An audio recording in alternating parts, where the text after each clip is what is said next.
it's a big show. Welcome to the Fade Route It's a big bad show tonight. with DNZ. Yeah, it's a big show. Here are your hosts, Cracking up, telling them lies. DNZ.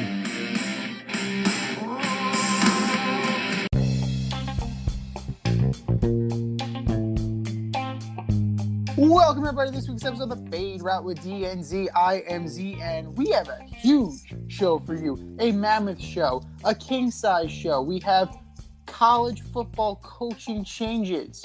We have the state of the Seattle Seahawks and the Washington football team, as well as whether or not there's anybody who can challenge Steph Curry, the MVP of the NBA. But we are going to start with the weekend that was in New York sports because it was relatively big. The Jets, kudos to you, D.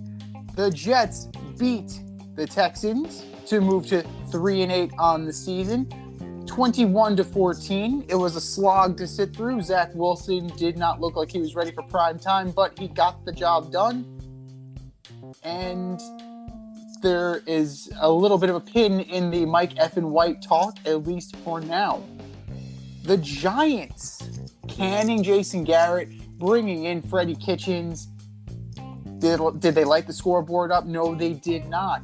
But they still got the win against the Eagles, 13-7. So we'll see what they are moving forward. This really exposes the Eagles, in my opinion. They're a pretender to the throne. The Rangers are off to an amazing start. They're 14-3 on the season, even with the COVID postponement at the UBS Arena because the Garden because of the outbreak on the Islanders. That is certainly an issue that needs to be monitored. And did you know that we have a playoff team currently in New York? NYCFC, that is right, the boys in blue knocked off the Supporters Shield winners, the New England Revolution, in penalty kicks just last night.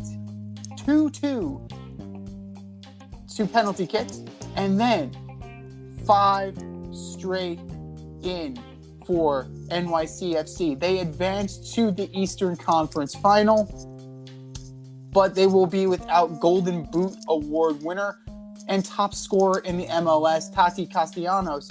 So it will be an uphill climb for the lone playoff team in New York sports. And here he is. I've known this guy since our days on Carousel Shoes, flight crew through and through, the last QB in St. John's history. What's up, D? How's it going, man? Yes, it was quite a weekend in New York sports, and even last night we had the Nets taking on the Knicks, and it went all the way down to the end. Nets prevailed with 2 foul shots, but the Knicks were in it all the way, and Nets, of course, are ahead in the Eastern Conference, 15 wins, 6 losses, and the Knicks have come back to reality and are closing in on being close to 500. But for the most part, all the teams in New York were competitive, even the Buffalo Bills, over the course of the last 5 days. So, yes, very impressive couple of days in New York sports. Absolutely. And the capper on it all might be the Black Friday spending spree that I didn't get to with the New York Metropolitans. Starling Marte, Mark Canha, Eduardo Escobar, and the big fish, old two-color eyes himself, Max Scherzer, is a Met, signing a 3-year, $130 million contract with an opt-out after the second year. So Marcus Stroman is close to, or if not already signed to the Cubs. So that's a little bit of breaking news. Javi Baez signed with the Tigers yesterday. Noah Syndergaard had already gone to the Angels along with Aaron Loop. But with these additions, where do the Mets go from here, D? I mean, you must be You must be smitten right now, right? Are you smitten like a kid? I mean, listen, I'm not gonna put any rain on your parade. I'm not gonna pop your balloon, but I'm gonna be crazy here. It's gonna sound crazy. I think they should trade DeGrom. Trade him. Trade him. I bet the Yankees would take him. I bet the Angels would take him. I bet Toronto would take him. Get 2 players and a pitcher, and let's move on. Because let's be real, this Scherzer thing doesn't work unless they got a number 2. They gotta have another guy. So I'm hedging my bet, saying that DeGrom's arm trouble that started last year is going to continue. I can't have 2 guys with arm trouble because, let's be real, Scherzer finished last season with a dead arm. He's also 37 years old. He's the same age as you and I. Mm-hmm. And I think, they went and they bought all the shiny toys, right? Same thing the Rams did. Seems to be what's been going along lately, but they need a Rizzo. They need a Bryant. Maybe even a Freddie Freeman. I forbid that happens. But they're still a little bit away from unseating the Braves from competing with the Phillies.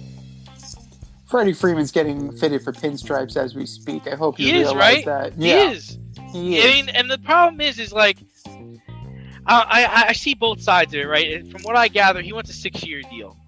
That's what I'm hearing. He wants a 6-year deal. And number one, the Braves don't want to give him a 6-year deal. But number two, the Braves are also waiting to find out what comes with the new agreement, the new player agreement, the new contract. And you wonder, the Yankees have not gotten involved at all yet. And is this the guy that they're going to fork over, probably 130 to 140, maybe upwards of 150 mil? Well, I mean, you can do worse. Freddie Freeman, he is a franchise player. You know that, and being a Braves fan. But that would significantly weaken the Braves and definitely help the Mets' chances. Now, you did bring up something interesting that we need to discuss, in that Major League Baseball is on the verge of a lockout. We have T-minus like 3 hours. At the stroke of midnight, the players are getting locked out. It goes without saying. The meeting between Tony Clark and Rob Manfred lasted 7 minutes. 7 minutes in heaven? Hardly. So it's a fait accompli that this is getting shut down, which is why owners are spending this ridiculous amount of cash, and players are just trying to gobble up whatever they can get before the CBA expires. But specifically to the Mets, adding Starling Marte it's a great addition because you're losing Conforto. You're not really losing much. See ya. Yeah, you can go. Goodbye. Good riddance. But, the Yankees can use an outfield. You don't want the qualifying order for good. See you later. That's fine. Starling Marte can play center field. He can play corner outfield. So you can move Nimmo out of center field if you want to. That's fine. Mark Canha can play both corner and outfield positions. He can also play first base. So that makes a guy like J.D. Davis or Dom Smith expendable. If they decide to add the DH to the National League as part of the new collective bargaining agreement, you can move Pete Alonso into the DH role and rotate these guys through if you can't find a suitable trade. So there's flexibility there. Eduardo Escobar can play multiple positions. I like these moves. Ultimately, Starling Marte is a big fish. Canha and Escobar are not. Scherzer is the big reel in, but you hit the nail on the head before. I'm troubled. I'm a little troubled by this. Not because he wanted to come to the Mets and, the Mets have, some sort of curse or something on them, but he just had a dead arm. This happened. And basically, he couldn't play in he couldn't play in the NLCS. He couldn't finish. No, he couldn't pin it. He couldn't post last year. So that definitely gives me a little bit of pause. And I get why you'd be excited. I'm excited. I'm cautiously optimistic. Because you bring in a 37-year-old guy. I've said this before about Max Scherzer, and you kind of rebuffed me a little bit. Because you said for this guy, you make that deal. But you said that before his arm went dead.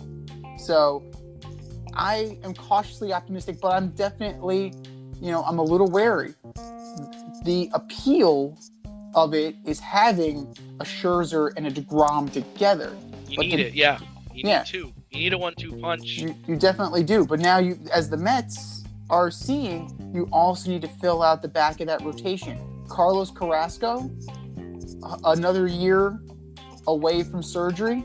Maybe he'll be a little bit healthier. Still slots in as a 4. Is Tyler McGill a number 3? Is David Peterson a number 3? Is Joey Lucchesi going to be that guy? Those are all depth players, like quadruple A, bullpen kind of swing people. I need another guy. I need at least one more if I'm the Mets. And they lost out on the opportunity to bring back Marcus Stroman, because Stroman would have been one of the best number 3 starters in baseball. Wait, can you say it again? Can you say it again about Marcus Stroman? Because you were hating on him last year. Well, I don't like him as a pick, but as a number 3, he's not an ace.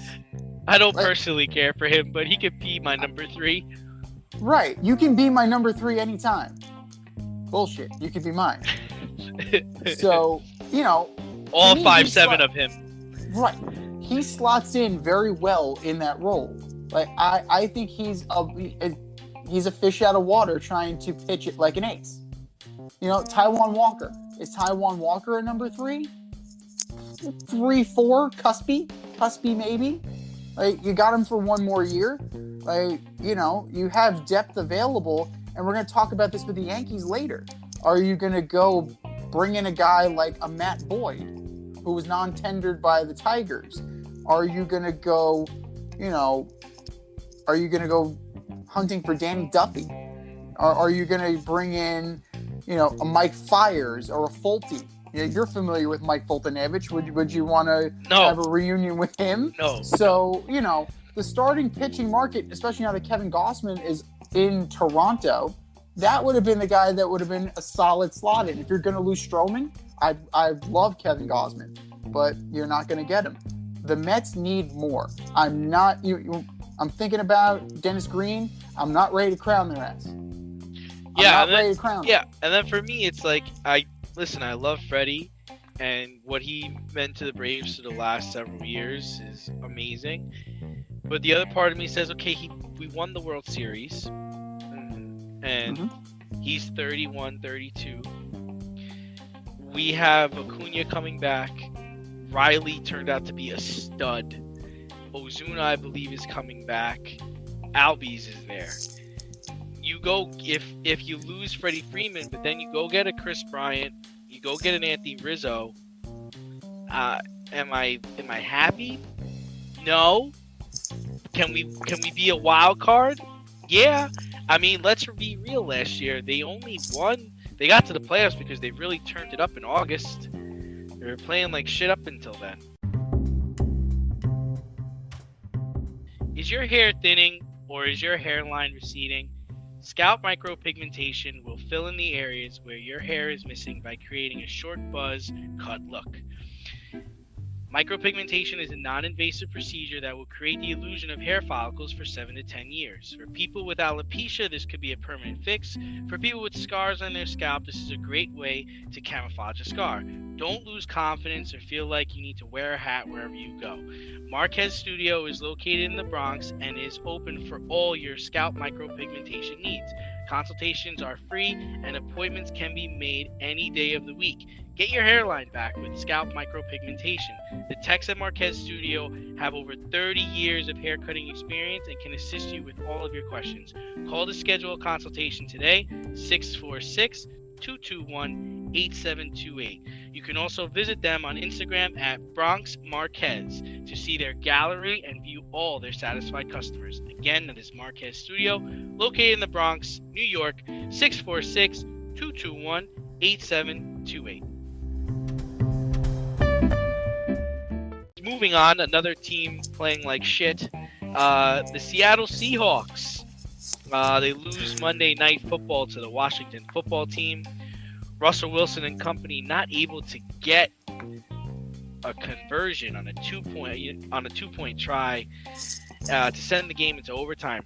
The Seahawks offense has struggled all season. Crazy, because last year Brian Schottenheimer was there and they were doing well. So I don't know what that means. Seemingly unable to get first downs at times, and they're seemingly unable to even score in games. This looks like the end for Russell Wilson and Pete Carroll era, right? In Seattle, right? Without a doubt. One of them, if not both, and maybe even John Schneider, something needs to change in Seattle. You're looking at it at their team stats, and granted, these are skewed. I'm not going to lie.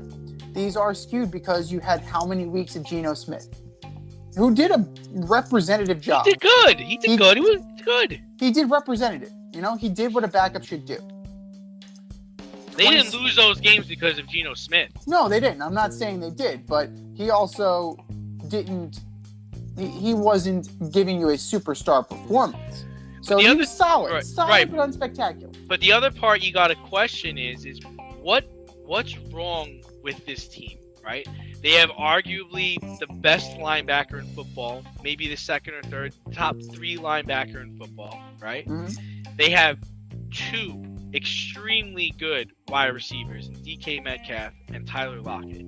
Mm-hmm. They have Russell Wilson, who can throw, he can run, he's a competent quarterback, he's a Super Bowl winning quarterback. So what are we blaming this on? Are we blaming this on the run game? They're not able to score. They can't score because they can't establish a run game, and Russell Wilson is running for his life. That has to do with the offensive line. And that goes back to the Dwayne Brown thing, where Dwayne Brown was looking for more money and Russ was trying to get him more money, and it didn't really work. But now Russ, I think, is going to slowly submit the list again of teams that he would prefer to go to. But I really think it's a combination of factors. It's the offensive line, because without a stalwart offensive line, they can't run the football. Never mind, they couldn't run the football because Chris Carson is hurt, and he's always hurt. All the time. So they signed Adrian Peterson to their practice squad. I saw that. Very interesting. Doesn't make a whole lot of sense. No love for Todd Gurley. No love for Le'Veon Bell. No. But Adrian Peterson gets another shot. This team is done. And I don't understand the move. But if you can't get pushed on the offensive line, your run game doesn't go anywhere. And if you can't keep your quarterback upright, your passing game goes nowhere. So offensive line is definitely up on the list. Yeah, yes, Bobby Wagner is good. I will not dispute that Bobby Wagner is possibly the best middle linebacker in football. But what else are you surrounding him with on defense? Jamal Adams is a safety, but he's a linebacker. He plays like a linebacker, and he doesn't even really tackle. He just likes to hit. First time in his career, he has multiple interceptions in a season, and that pick is now a number 5 pick overall for the New York Jets. Yeah, unbelievable. And, 26th in passing yards, 25th in rushing yards, 25th in points, 26th in points against. And, Seattle is just, they're swirling. They're swirling, man. And there's a lot of salary cap issues got tied up. You have, Pete Carroll's been there for over a decade. So maybe it is just a new voice, or maybe it's, maybe Russell Wilson just needs to move on to a better situation right now. Because, it's great that you have Metcalf and Lockett, but if you can't get them the ball, if you can't stay upright, you're never going to win. So if you go back to the beginning of the season when Russ leaked the names of those teams he'd be willing to play for. Mhm. If you go back in time, do you think the brass at Seattle makes that deal? They make that trade. They get rid of Russ. I think they maybe pull the trigger with the Bears. I don't Yeah, necessarily see. I mean, the only way it would work with Vegas is if they were trading Carr for Wilson, and I don't want to invest in Derek Carr if I'm Seattle. If I'm trading Russell Wilson, I'm committing to a rebuild. I'm not bringing in a 31-year-old quarterback, a 32-year-old quarterback, trying to make it work. If I'm Seattle and I'm making this trade, I'm calling the Giants. I'm looking to get Daniel Jones, or I'm calling to get Justin Fields, or I'm calling, just maybe I could pry away Jalen Hurts. So, something like that. I'm making that kind of move. I'm not bringing in Derek Carr. I'm not going to bring in a Jameis Winston. I could have signed Jameis Winston as a free agent. So, if I'm John Schneider, I would have thought long and hard about making that trade because, this team is going nowhere fast, and I think he had to realize that it was going nowhere fast because it's been trending downward for a while. But let's talk about the other team on the field, right? The Washington football team is, quietly getting close to 500 here. They're second in the NFC East. Currently, they are in the wild card hunt. They have a legit shot here? Well, they control their own destiny. They have 4 games against division opponents left. But I only see one team coming out of the East. I think the division winner is going to come out, and that's going to be the Cowboys. I like the wild card teams to come out of the West and come out of the North. The Vikings, potentially the Rams, 49ers, or Rams or 49ers. The Cardinals will probably lock up the West. Yeah, that sounds about right. But, I think they'll be in it. I really think that you and I may disagree on this, but I think they found their quarterback, at least for the foreseeable future. Taylor Heineke is playing his ass off, so he's become a folk hero.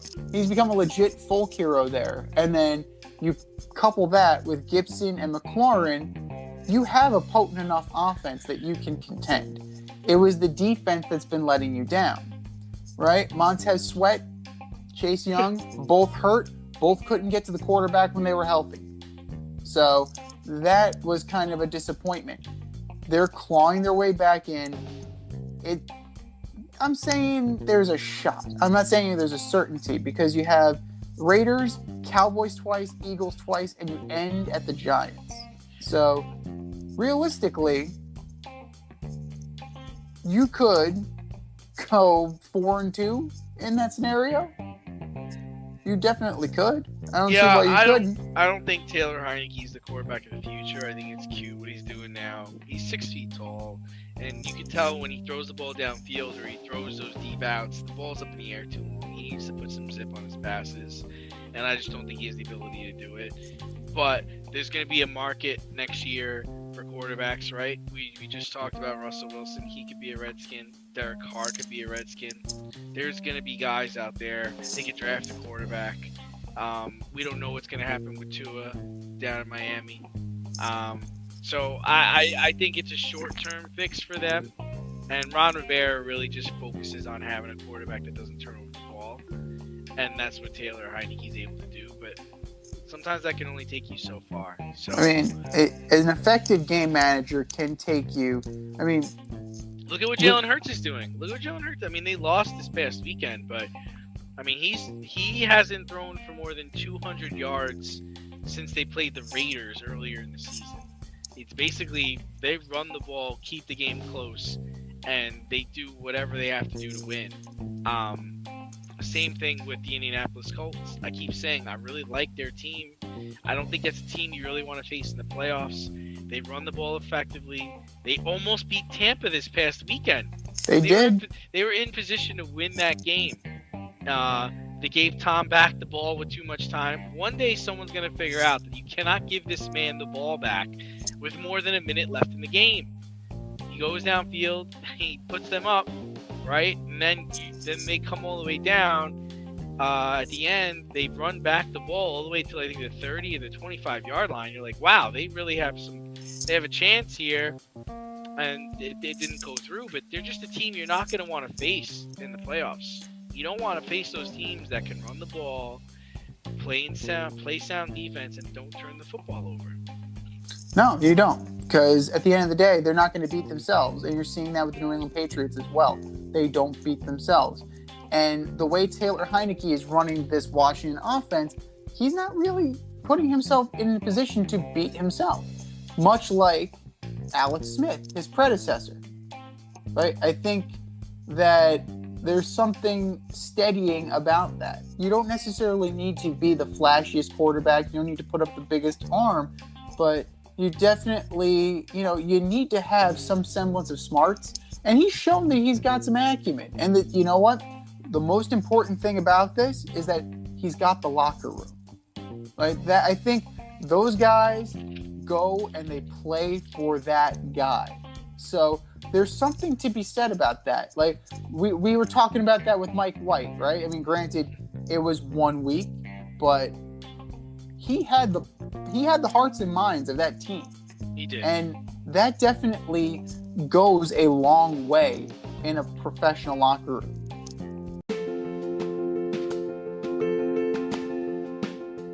Looking to break into broadcast media, web development, social media marketing, or filmmaking? Then CSB is the program for you.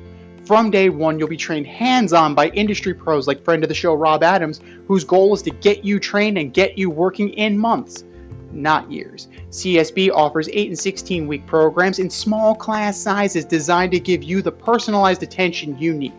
If you can make it in person, there are 5 East Coast locations. If you can't, they offer virtual classes too. How great is that? And once you graduate, you become part of the alumni network that gets you to the front of the line. Trust me, I'm an alum myself. Go to gocsb.com today, request more info, set up a studio tour, and who knows, you may very well be on your way to a career in broadcast media. That's gocsb.com and tell them Z sent you. gocsb.com. And speaking of locker rooms, I'm sure that the Michigan locker room got trashed due to the celebration as Jim Harbaugh and the Michigan Wolverines finally beat Ohio State 42-27, advancing to the Big Ten title game against Iowa. So will a win guarantee Michigan a spot in the college football playoff, or is the Big Ten going to get shut out? Yeah, I mean, so the rankings came out, was it yesterday or 2 days ago? We got Georgia 1, Michigan 2, Alabama 3, and Cincy 4. Michigan definitely deserved to move up to 2 after that victory. That was a big-time win over a big-time school.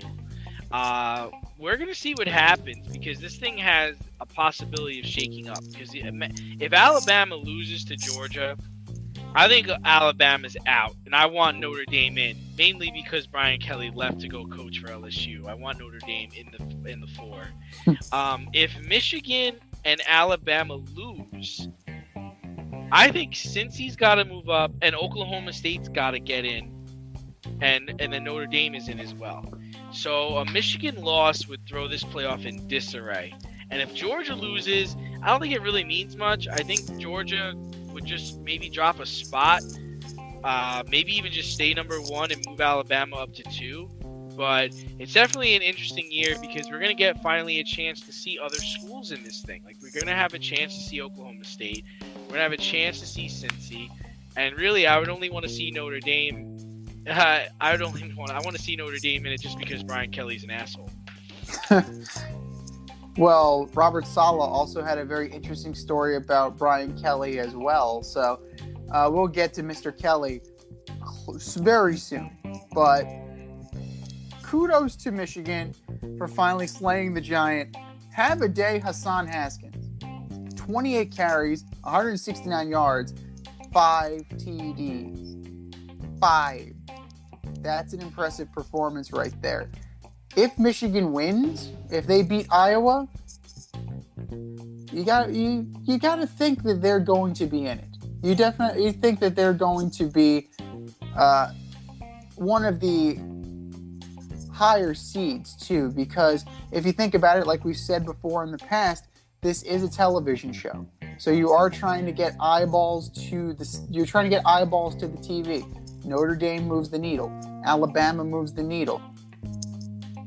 The only problem, Cincy doesn't move the needle that much. right? But the only problem is if Alabama beats Georgia, you gotta move Alabama to 2 because Georgia's number 1. They were undefeated. You beat Georgia in the championship game. Michigan's win over Ohio State, it doesn't equate Alabama beating Georgia. So that's the only situation where I think Michigan would drop. And man, if they lose, then they're definitely out. Oh no, they're done. No. They are definitely done. But I mean, Notre Dame would be a great option. Before Oregon went off the rails, Oregon would have been an interesting choice. But I think why do you like Oregon? I don't like Oregon at all.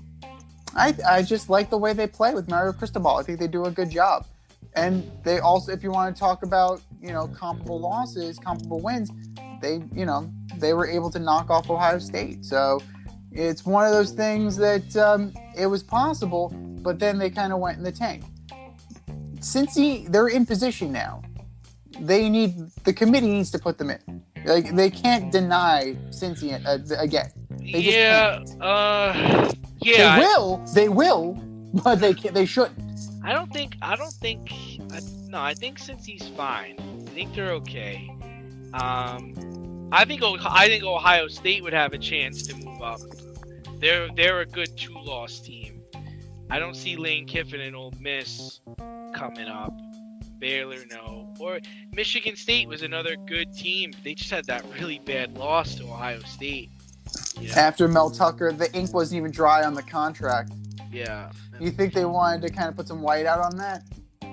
Oh my God, that's a whooping. It's tough to say because you look around, right, and it's who's out there. Like, who are we going to bring in here to be better than this guy? And if we lock him up now, we're not going to have to worry about somebody else coming in and taking him, right? You see what just happened with Brian Kelly, and we see what just happened with Lincoln Riley. So they have a guy that, he got blown out by Ohio State, but I mean they got 10 wins.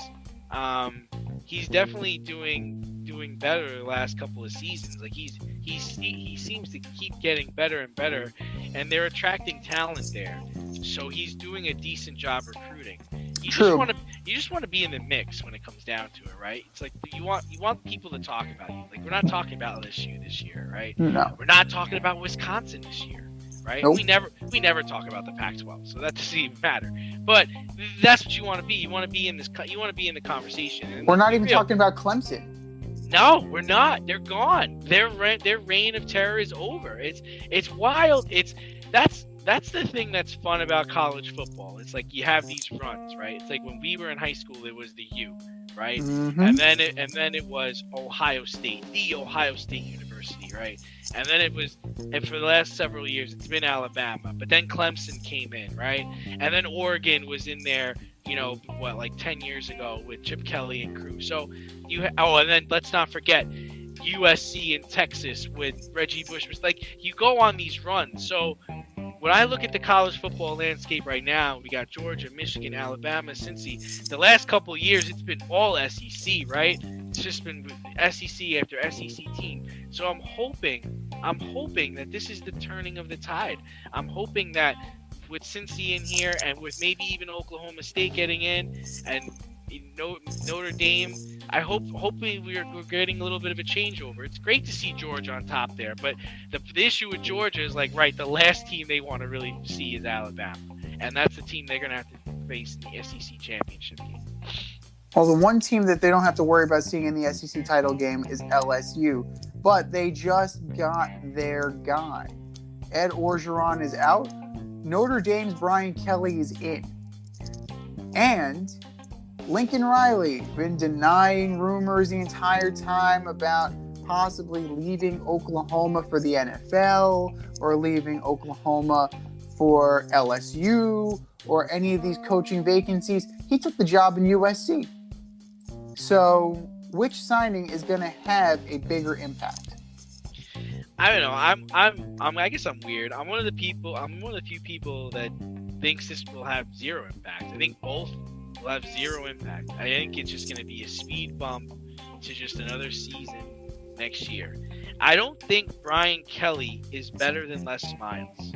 I don't think Brian Kelly is better than Ed Orgeron.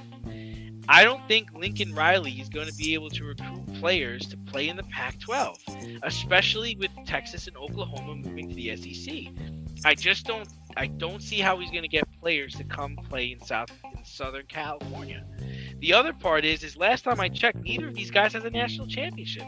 Neither of these guys has done anything. In fact, Brian Kelly, every time he goes to the college football playoff, he gets blowed out.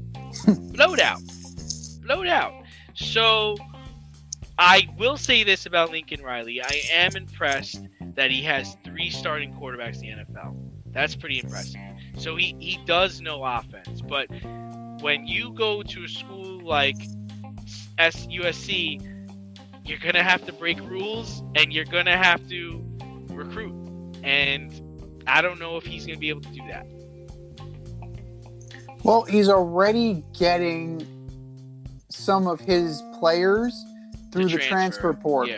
Yeah, right. So they're already working that back channel from Oklahoma to USC. So it's kind of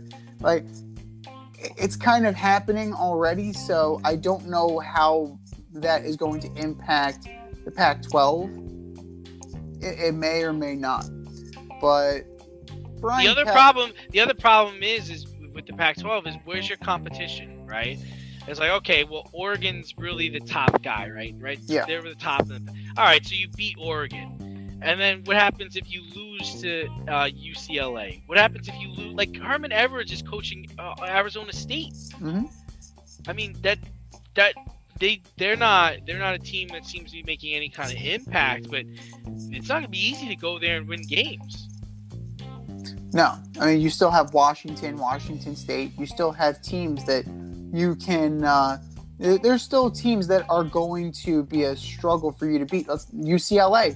UCLA is going to be a problem for you as well. If you're out there in Southern California, you also have to recruit directly against them. Cal as well.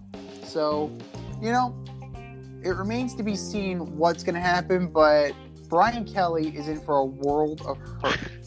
He's in for a world of fucking hurt. You went from Notre Dame, touchdown Jesus, gold helmets, wake up the echoes. We don't need a conference. We're Notre fucking Dame. We're the New York Yankees of college football. And now you're at just another program. Granted, a couple of years ago, they won a national title. But they had a pretty special damn player in Joe Burrow. Do you have anybody on that team even close to Joe Burrow? Not right now.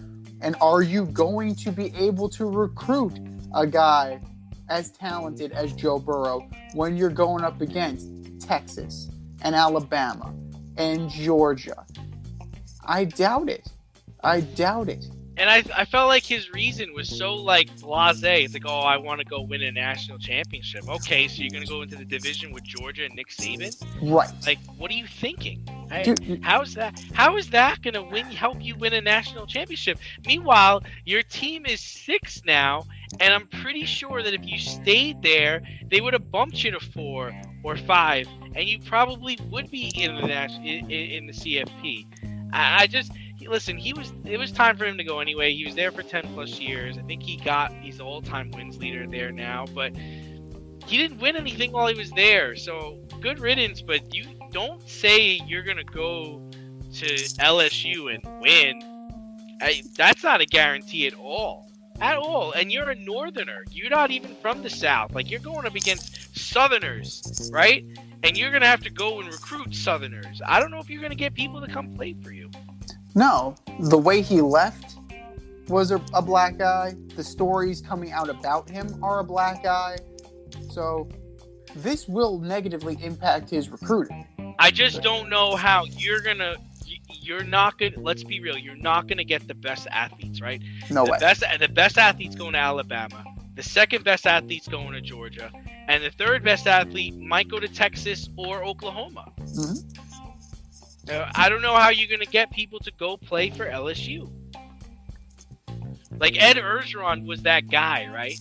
He was that Southern guy. Like, he's that guy. You could barely understand anything he's saying. He was the guy from Waterboy.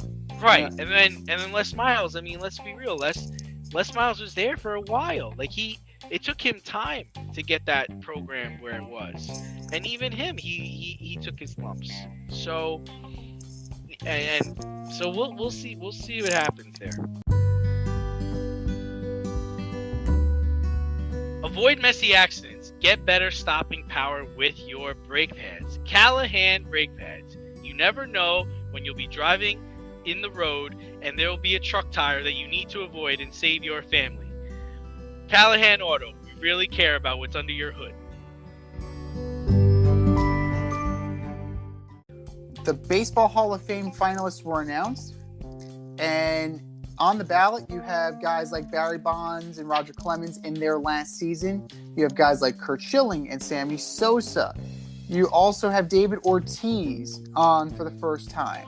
You also have a bunch of Alex Rodriguez. You have golden age players like Dick Allen and Minnie Minoso and Jim Kant, Roger Maris, Gil Hodges, going to be voted on, right? You have guys like Billy Wagner in his 7th year. And newcomers like David Ortiz, A-Rod, and Mark Teixeira. Who do you see getting in? Or does anybody get in? I mean, I was excited about this segment when we talked about it in the production meeting because, first of all, just so everybody knows, voters can vote for a maximum of 10 players. Players need 75% for election. Can't be 74.9. Has to be 75% for election. Players need 5% to remain on the ballot. Nobody got in last year. Just the 4th time that has happened since 1966. That is cool. Like, I like how baseball has, not everybody can get into this thing. Yeah.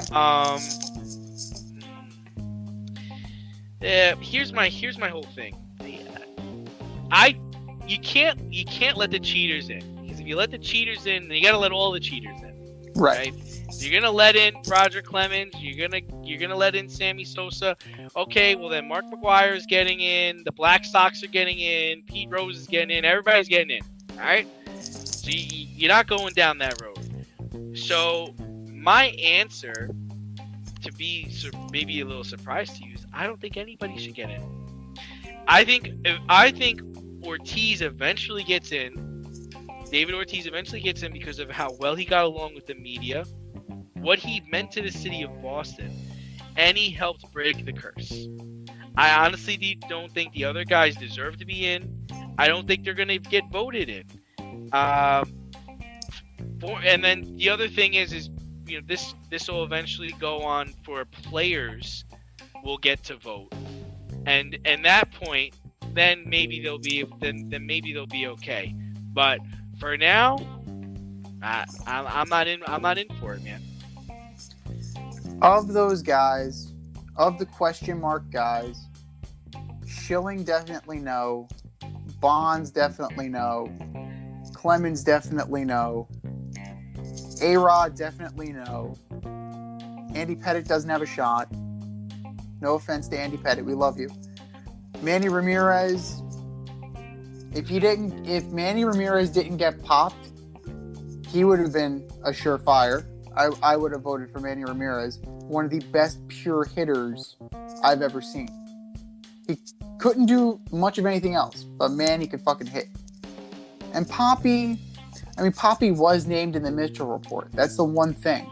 Yeah. So he cheated. He's a cheater. But does all the goodwill erase the fact that he cheated?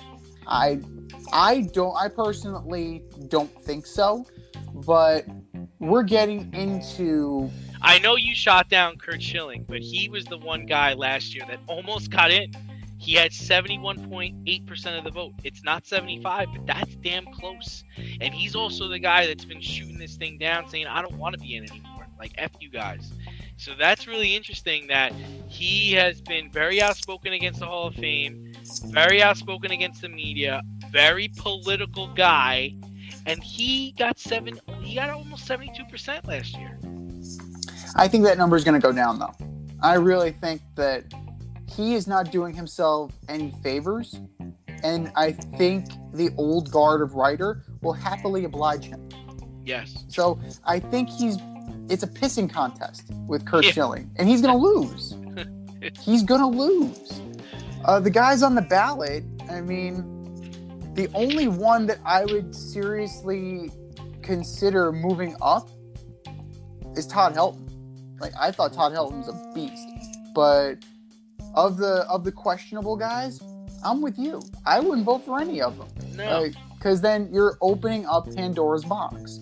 And I understand the argument of guys like Evan Roberts and guys who say that it's a museum, right? You're speaking to the history of baseball. So put in good, bad, and indifferent and make sure you tell the story of the game. So I can understand where you're coming from, but at the same time, I also don't want to reward those guys for cheating the game. Right. And that's the whole thing, is like everybody has different perspectives on what the Hall of Fame is about. To me, the Hall of Fame is the best players to ever play the game. That's what the Hall of Fame is. I feel like football has really been letting everybody in lately. Mm-hmm. Like they let in Megatron. I didn't think Megatron really needed. Where do you put Megatron's bust next to Jerry Rice? Like, come on. Jerry Rice set the standard for wide receiver. Same thing, like Joe Montana, Terry Bradshaw. You're not putting Rich Gannon in there. Like, no. Right? So football has become more lenient in who they're letting in. Basketball, too. Basketball's starting to let in everybody. Baseball's the one place where they do police and they do make sure, hey, man, this isn't for everybody. This isn't the Hall of Really Good. It's the Hall of Fame. We are the best. We didn't disgrace the game. We didn't cheat to get where we are. But the truth of the matter is, and I really feel like this is eventually the chimes are going to change, and they're going to vote people in. Even football now, like people pass away, and then all of a sudden they go, well, how come that guy was never in the Hall of Fame? Then all of a sudden there's a mad vote to put somebody in because he passed away. It's just like, all right, I guess. Yeah. But that's also with these committees too, right? You have the golden days, and then you have the early baseball committee, which has a lot of Negro League players who should be in the Hall of Fame as well. So you can create another place for these guys. Yeah. And the other part is that most of these players are honored by the places they played, right?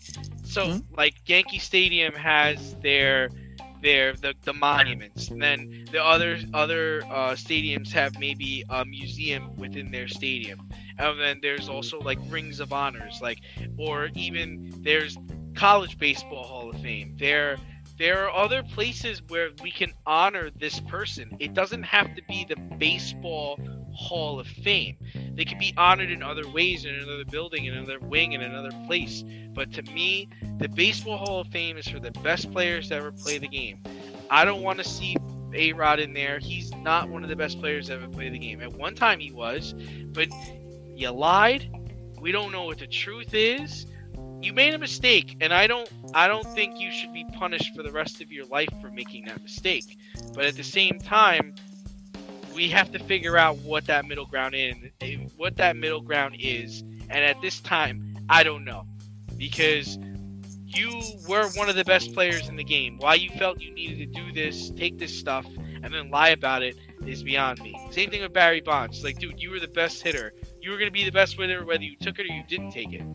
But because you took it, other people started to take it. You put a black mark on baseball for like 20 years. Well, that's the thing. We're on shifting ground right now because you have the guardians of the game, right? The Joe people Morgans, who, Joe Morgan types. Yes, the people who have standards, right? Who aren't just looking at numbers and saying, he's a Hall of Famer, look at the statistics. You have to, I understand that Ty Cobb is in the Hall of Fame and he's a racist piece of shit. So I understand that. I get that. But you have the ability to keep the cheaters out. You have the ability to control who is and who is not in the Hall of Fame. So we're on shifting ground right now because older generations, they're doing their job. They're practicing their stewardship. Younger generations, guys younger than us, like, I don't think they get hung up on this, and especially even years for years along the way. Like, are we just going to get highlight reel players in the Hall of Fame? Like, it feels like that's the direction we're going in because we're on that shifting ground. And ultimately, it remains to be seen. But these guys, in this case, no way.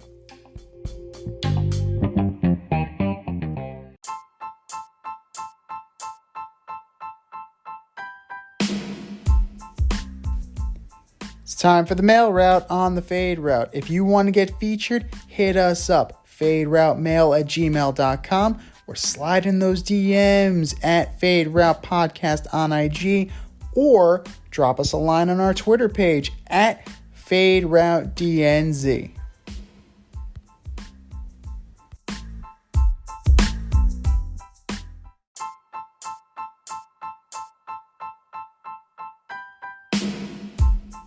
All right, boys and girls, we have a full email box for you today. If you want to get featured, hit us up, faderoutemail@gmail.com, or slide in our DMs on IG, Fade Route Podcast, or on Twitter at FadeRouteDNZ. Our first email comes from Tyler in Santa Rosa, California, new to the show. Hey guys, love the show. Well, thank you. Steph Curry has been on fire so far this season. Can anyone surpass him for MVP? He wasn't on fire last night. He couldn't hit anything. Worst shooting performance of his career. And they lost to the Suns, who are on a 17-game winning streak. How crazy is that? They're 18 and I think 2 or 18 and 3. Amazing. Well, barring injury and Clay not returning, yeah, I think he's a lock for it. He's averaging 27.8 points a game, up from his career. 5.7 rebounds a game, up from his career. His shooting percentage from 3 and from the field is down, but his free throw percentage is up. So, yeah, I don't see anybody knocking him off the top. In fact, I really believe the Warriors are going to win the title this year just because of how good he is, how good of a roster they have, and Klay Thompson's still going to come back. It's an embarrassment of riches that they were able to put this team together, and Steph Curry is playing out of his mind for sure. Now, it is still early. There's a caveat. It is still early. So, comparable statistics, if you're just talking comparable statistics, you got to look at Kevin Durant.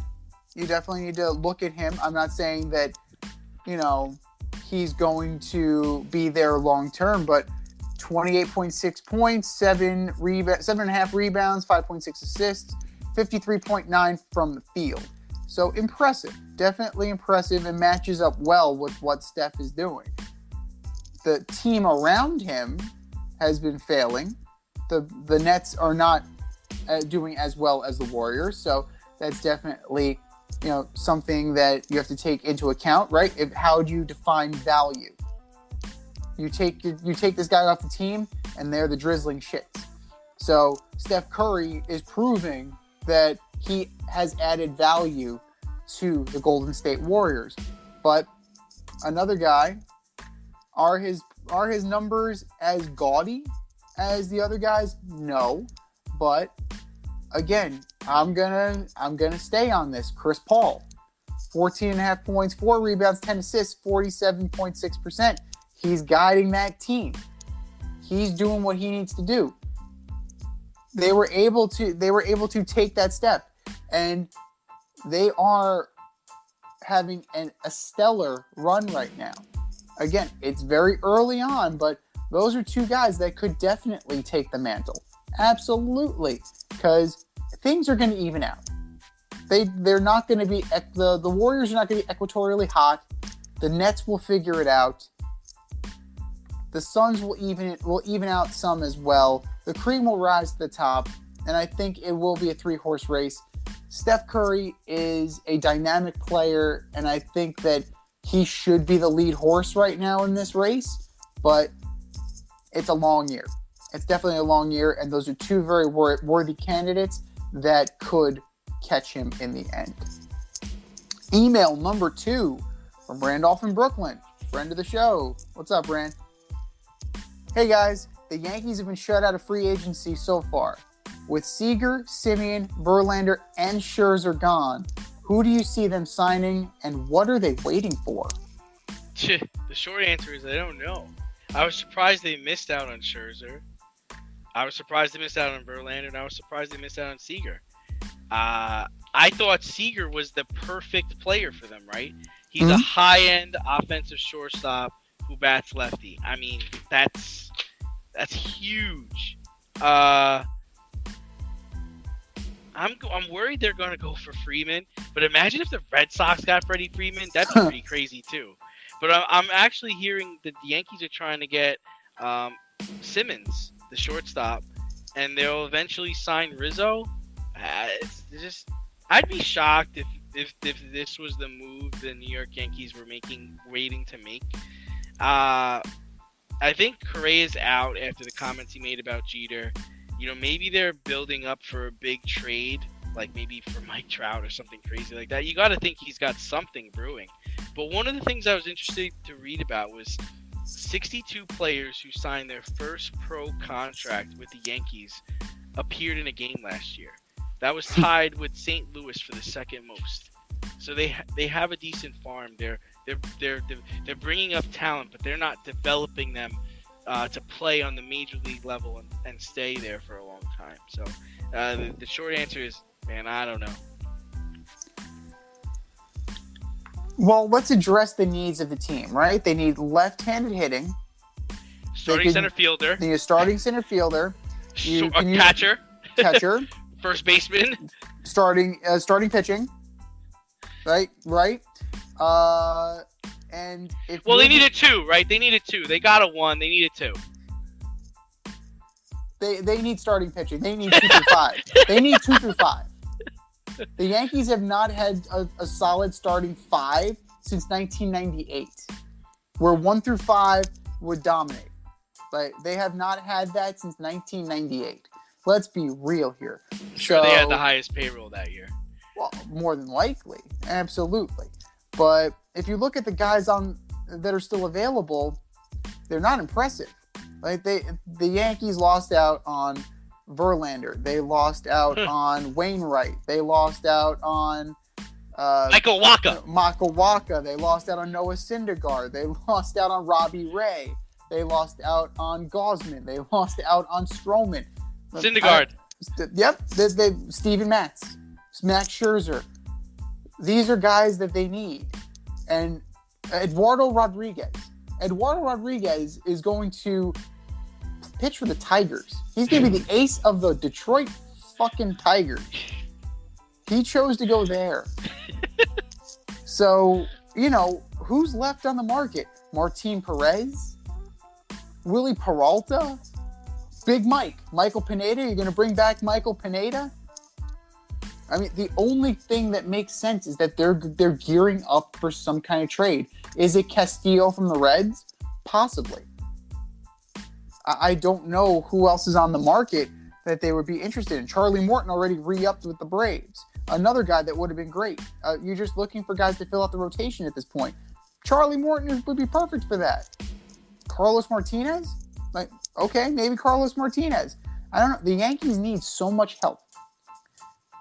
I guarantee you this, though. Brett Gardner is going to be back next year. Just because he's got those pictures of Brian Cashman and God knows what. They need so much. I agree that they're targeting Andrelton Simmons.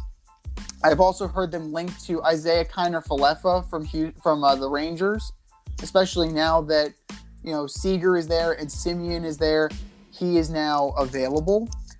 So, I mean, They we'll can't. see. I mean, they can't sign Trevor Story. That would be a joke. No, Story would be a bad move. I don't like Trevor Story. I would call up Philly and see about Beatty. I would see about a reunion. That's me. But, yeah, I'm not seeing any moves here that are exciting. I'm not seeing anything that really helps the team. You know, there's a lot of also-rans right now. There's a lot of extras.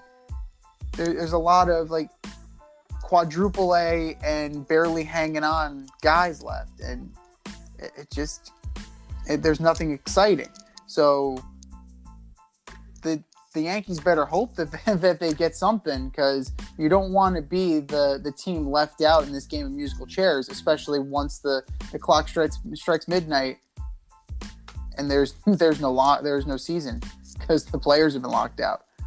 I don't know. Maybe that's what they're waiting on. Maybe that's what they're waiting for. Who knows?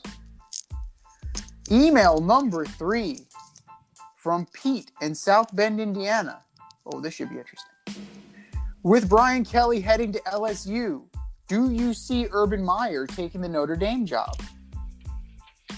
I think his head definitely raised up from his desk when he saw this come across the screen that, Brian Kelly was leaving Notre Dame. But Notre Dame still holds academics to a high standard, high regard. I don't think they're gonna let players that have off the field issues or players that can't keep their grades up play for Notre Dame. So for that reason, I don't think they're interested in Urban Meyer. I agree. Notre Dame is still one of the schools where character matters. The whole Catholic versus convict thing.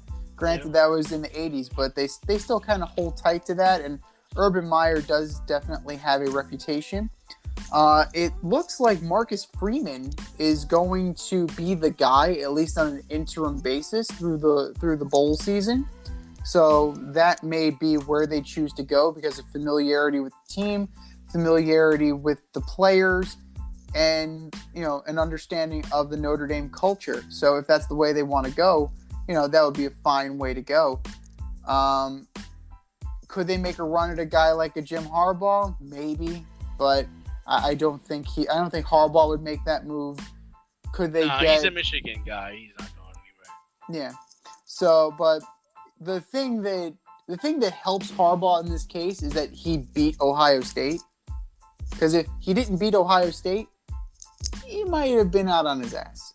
Because I think Michigan, they get tired of being beaten like a drum by Ohio State. So it's finally good for him to have one under his belt. Are you gonna call a guy like Chip Kelly? Probably not. He doesn't fit how you run things. Mike Leach, no, definitely not. He's out there, so he wouldn't be that kind of thing. So, I mean, unless you get an old guard NFL coach, like that's the only other thing I could think of. Like maybe I wouldn't even say Pete Carroll because Pete Carroll doesn't fit South Bend, Indiana. He doesn't fit Notre Dame either. So. Yeah, I mean, Urban Meyer doesn't fit in there, but it's a very unique situation in South Bend. And I think it's probably just better if they promote from within at this point. You might be sitting on, the next great coach. Why not? Give it a shot.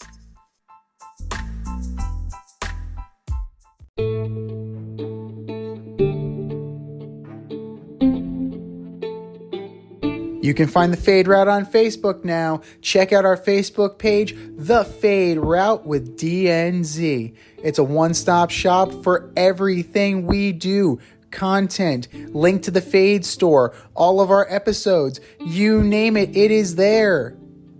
The Fade Route with DNZ on Facebook.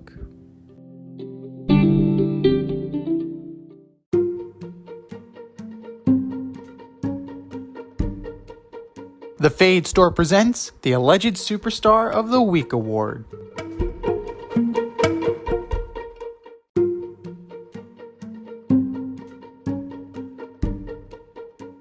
All right, boys and girls, it is time for the Alleged Superstar of the Week Award. Time for us to award that ass. The poll is going up after the show. Go to our Twitter account at FadeRouteDNZ and vote your choice. D, do you know who won last week? Actually, I don't know. The clapper, Jason Garrett, taking home that ass. Congratulations, Coach Garrett. Good for you. Mazel tov. Still can't get you a job, but good for you. So who are your nominees this week, D? My first nominee for Alleged Superstar of the Week is Lamar Jackson. 20 for 32, 165 yards, 1 touchdown, 4 interceptions, 17 carries for 68 yards. Dude, that's rookie numbers. You were supposed to be the premier quarterback in the league. You played like trash last week. You are my Alleged Superstar of the Week, even though you won. Second is Brian Kelly, leaving Notre Dame, the Fighting Irish, the Golden Domers, for LSU in the eye of the Tiger. Man, Notre Dame was on the verge of a playoff berth. All time, he's leader in wins. He averaged 9 wins for 10 plus years there. Brian Kelly, you are my Alleged Superstar of the Week. And last but not least, it pains me to say this, but Cam Newton. Oh, Mr. I am back. 5 for 21, 92 yards, 2 interceptions. Former MVP, former Heisman winner, former leader of the Carolina Panthers to the Super Bowl. You are my Alleged Superstar of the Week. What do you have, Z? Well, a special honorable mention goes to Brendan Lemieux. You are not an alleged superstar, but You're a biter. You're a biter. You bit Brady Kachuk during a scrap. The fucker's biting me. The fucker's biting me. It's like, ah! Are you biting me? What are you doing, man? Brendan Lemieux, you deserve to be named, but you're an honorable mention because you're a fourth line guy. Get up to second line, and maybe you'll be an Alleged Superstar of the Week. For me, Jalen Hurts, 14 to 31, 129 yards, no touchdowns, 3 picks in a loss to the Giants. 7 fantasy points. Awful. Exposed. We call that getting exposed. Jalen Hurts, you are my Alleged Superstar of the Week. Lincoln Riley. Deny. Ooh, USC. You, sir, are my Alleged Superstar of the Week. And last but not least, Matt Turner.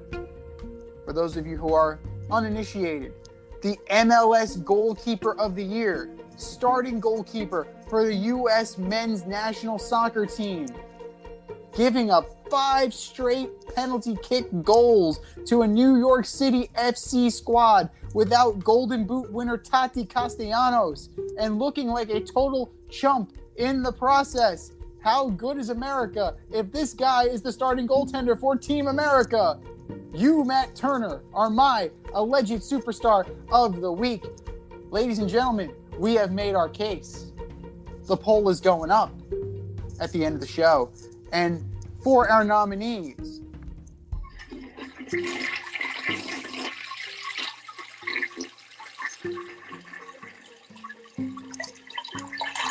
do better, boys. Just do better.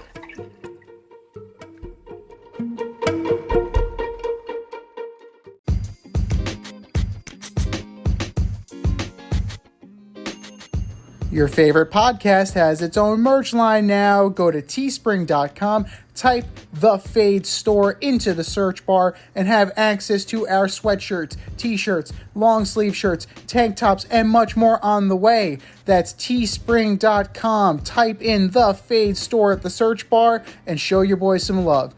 Rep the Fade Route brand only at the Fade Store, only on teespring.com.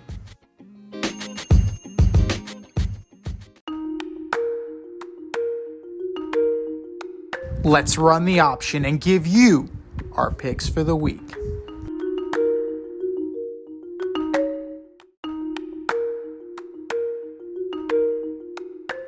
All right, brother, it is the option for week 13. How'd you do last week? Awful. I only got 6 games last week. Yeah. 6-9. It was a rough one. It was a rough one for sure. I went 7-8. So hopefully we can rebound this week and kind of right the ship a little bit here. Teams on a bye: Panthers, Browns, Packers, and Titans. So all you Aaron Rodgers starters, find somebody else. I'm just saying. Thursday night, 8:20, the 7-4 Cowboys at the New Orleans Saints. Taysom Hill starting for New Orleans. Yeah, I'm going with the Dallas Cowboys. How about them Cowboys? How about them Cowboys? The Saints are worse than the Raiders. The Cowboys should win this game. Sunday, 1 o'clock, the 3-7 Giants travel to Miami to take on the 4-7 Dolphins. Dolphins are winning games. I'm going with the Dolphins. The Dolphins are winning some games. Logan Ryan is back. That should help the Giants secondary. I'm going to ride with the Giants on this one. I think we're going to see what Freddie Kitchens can do this week. Daniel Jones has a little bit of a strained neck, but he's going to give it a go. So, you know what? I have a good feeling about this. Let's roll with Big Blue this week. The 6-5 Colts at the 2-8 Texans. Oh, I'm going with the Colts. Jonathan Taylor cannot replicate what he did last week, but he's going to get damn close. I'm going with the Colts as well. The 5-5 Vikings at the 10-1 Lions. Vikings. Yeah, this is going to be closer than you think. Dalvin Cook is out, but Madison is a capable backup, and it's going to be the Justin Jefferson show. Vikings win. The 5-6 Eagles at the 2-8 Jets. Jets. I'm going with Jets putting together a winning streak. I'm taking the Jets. We win one tomorrow. It's called a winning streak. It has happened before. The Eagles did not impress last week. I'm just saying. Screw it. I'm going to roll with the Jets too. I was not impressed at all by the Philadelphia Eagles whatsoever. The 9-2 Cardinals at the 4-7 Bears. Cardinals, I think they get their boys back. I think D-Hop comes back, and also Kyler Murray comes back. Yeah, I mean, it's pretty straightforward. The Bears are swirling around the drain. The Cardinals, they'll be able to take care of business. 6-4 Chargers at the 6-4 Bengals. Bengals. I mean, they put a hurt on Pittsburgh, surprisingly, last week. So, yeah, I'm going with them. I think we overrated the Chargers just a little bit. We overrated them. So I'm going with the Bengals. The Bengals can play. Joe Mixon, he is delivering the mail. And then you have the Chase connection with Joe Burrow. That's pretty darn good. 7-3 Bucks at the 4-6 Falcons. I was tempted to take the Falcons here, only because it's a divisional game, but I'm going to roll with the Bucks. I'm going to roll with the Bucks too. Cordero Patterson did play last week, so that kind of threw a wrench into things, but Vita Vea is going to eat him alive if he tries to run up the middle.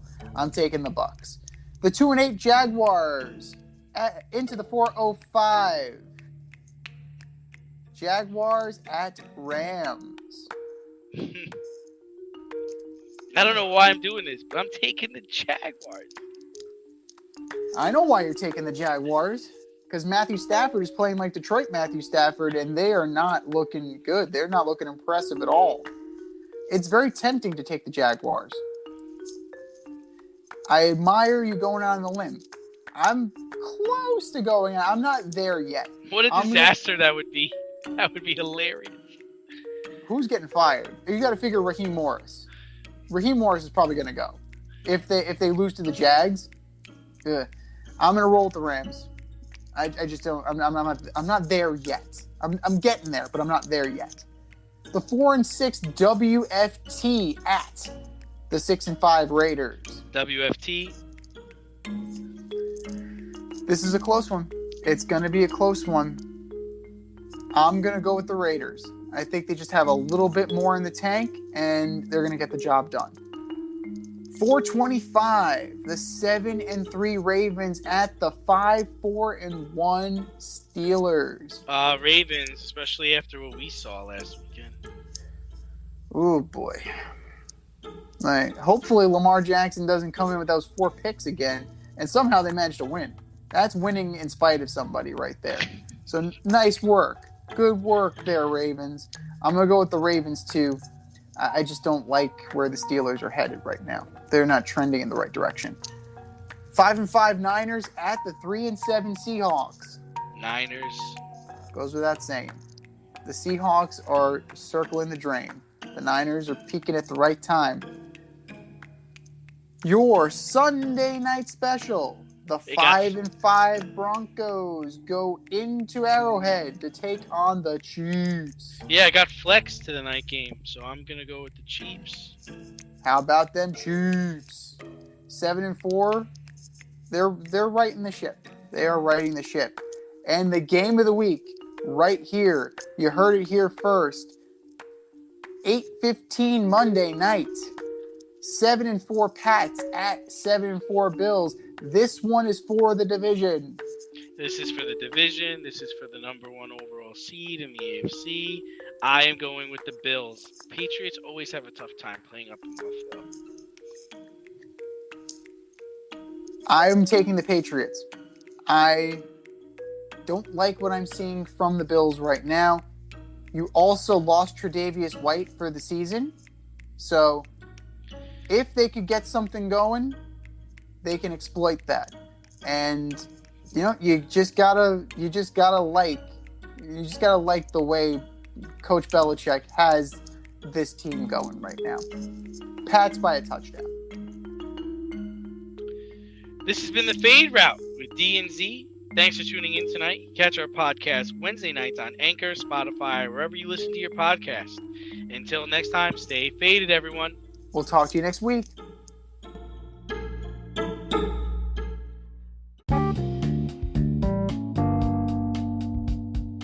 If you want to get in on the action, we want to hear from you. Hit us up at Fade Route Podcast on IG, faderoutemail@gmail.com, or slide in our DMs at Twitter at FadeRouteDNZ. Questions, comments, picks, segment suggestions, you name it. We want to hear from you. Get at us, in crowd.